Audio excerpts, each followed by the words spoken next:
You know, when you argue with a fool, you just prove there are two. And I consider Congresswoman Omar, Congresswoman Ocasio-Cortez, Congresswoman Tlaib, Congresswoman Presley, I think is her name. They call themselves the Squad. I consider them to be fools.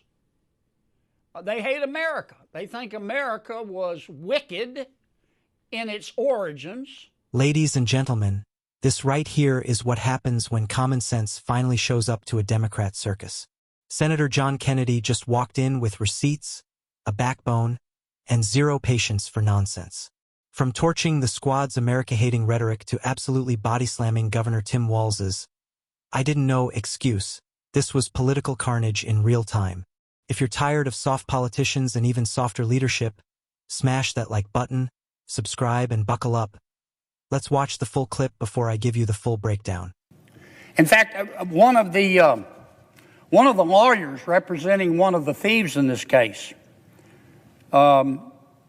said many of the people, this was their excuse, said many of the people involved in the stealing thought that the state was okay with it.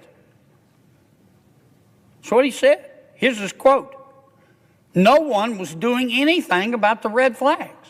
Red flags were everywhere. Nobody in state government, he said, was doing anything about the red flags. It was like someone was stealing money from the cookie jar and they kept refilling it. The state knew. And at one point, Governor Walz and some of his agencies said, whoa, you know, maybe we ought to put a stop to this. And they backed off. They said no more money for a while. Well, fresh hell broke loose. You know what happened? The largest, most powerful, fictitious company, run mostly by people of Somali ancestry, sent an email to the Minnesota state government. And they said that the state agency that was failing to promptly approve new applications and give us new money from, quote, minority-owned businesses, close quote, was going to result in a lawsuit featuring accusations of racism that would be sprawled across the news. If you don't give us our money, we're going to call you racist. They did it. It's all come out in evidence at trial. In fact, a lady by the name of Kesa Megan, she's one of the good guys. She is a Somali American who used to work as a fraud investigator in the Attorney General's office, who, by the way, was just as involved as Governor Walz in turning a blind eye to all this.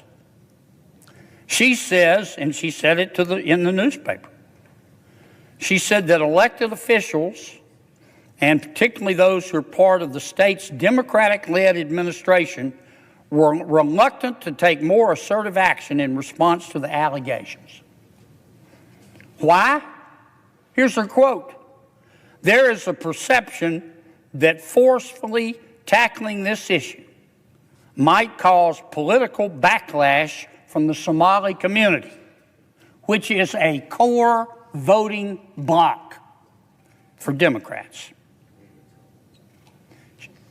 And she is among the few among many prominent figures in the Somali community who is speaking out against the fraud. Right, now that you've seen it, let's tell the truth without a chaser. Senator John Kennedy was dead right, and he didn't sugarcoat a single syllable. When he called out the Squad for hating America, he wasn't being dramatic, he was being accurate. These people sit in Congress, cash government paychecks, and then turn around and call the country evil, wicked, and fundamentally broken. You don't fix a nation you despise. You burn it down and pretend it's progress. Kennedy calling them fools wasn't an insult, it was a diagnosis. And then there's Tim Walz, the governor who apparently runs a state like a daycare center with no adults in the room. I didn't know. That's his defense? Millions of taxpayer dollars meant to feed kids get looted. Red flags are screaming, whistleblowers are begging someone to pay attention, and this guy's like, news to me. That's not leadership, that's malpractice. If he truly didn't know, he's incompetent. If he did know and ignored it, he's corrupt. Either way, he's unfit. And the part that should make your blood boil? The fraud kept going because the criminals played the race card. They literally told the state, give us more money or we'll call you racist. And Walz's administration folded like a cheap lawn chair. They let thieves rob the vault because they were more afraid of headlines than of criminals. Feelings over facts. Political correctness over public safety. Absolute clown leadership. Kennedy exposed the whole rotten operation. The state knew. The red flags were everywhere. And they still kept refilling the cookie jar while thieves had their hands elbow-deep in taxpayer cash. This wasn't a mistake. This was cowardice mixed with woke politics and zero accountability. And let's not miss the bigger picture. This is exactly what happens when identity politics runs government. Laws stop mattering. Fraud becomes sensitive. Criminals become protected communities. And taxpayers get treated like an ATM with no PIN code. Senator Kennedy did what the media refuses to do. He said it plainly. He named names. He told the truth.